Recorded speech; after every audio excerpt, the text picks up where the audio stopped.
The police officers started to move the soil away and we pulled out a puppy.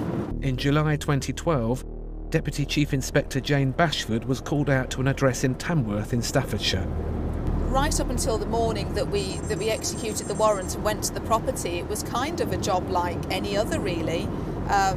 We expected to find puppies in poor condition, but nothing could have quite prepared us for what actually happened that day. The room is very cramped, and on the floor we have puppies, young puppies. The conditions inside the house were disgraceful. The dogs were living in squalor, surrounded by filth. But when Jane went into the back garden, things got worse. So you've got several dogs housed in rabbit hutches in the back garden, all crammed in together. A rabbit hutch that had got an adult Staffordshire Bull Terrier female with her puppies. It was vile. As the vet began to examine the dogs and puppies, he could immediately see that they had been suffering unnecessarily. She does have mammary swellings here. She's also got evidence of an old oral haematoma in the left ear. You can see the way it's all sort of shriveled up. But the team hadn't even scratched the surface. What they were about to uncover was truly shocking. There was a small child at the address, and they were talking with a police officer.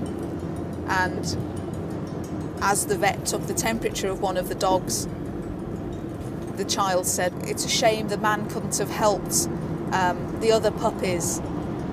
They died this morning." So obviously at that point your ears prick up and you think, okay, where are these puppies? And the child indicated that they were in the sand at the top of the garden.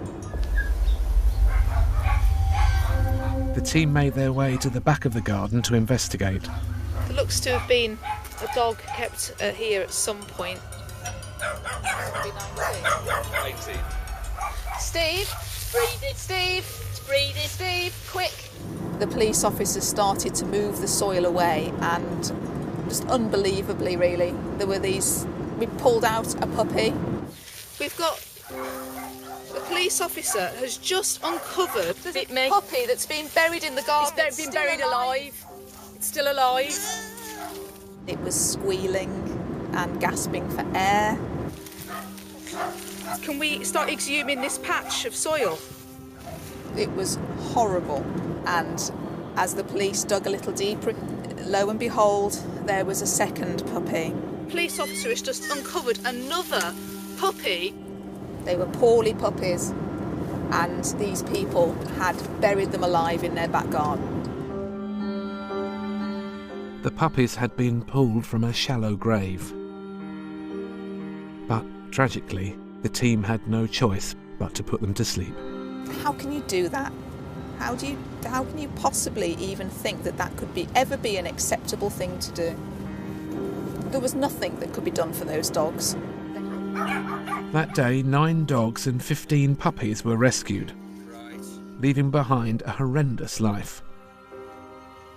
Some of them were trapped in cages for up to 23 hours a day. Now, thankfully, for those rescued dogs, that life is all a distant memory. The 3 owners pleaded guilty and were given the maximum sentence of 6 months imprisonment and banned from keeping animals for life. Bing was one of the lucky dogs to be rescued. Now he lives with his new owner, Helen Ward. Back here, Bing. He was the last dog that I went to go and see out of all of them in the kennels. I don't know what it was, his little face just looked like he needed a really good home, and I asked to see him. They told me his name was Bing, and me and my little girl, we just fell in love with him, really. This fella is enjoying his new life, and Helen and her family wouldn't be without him.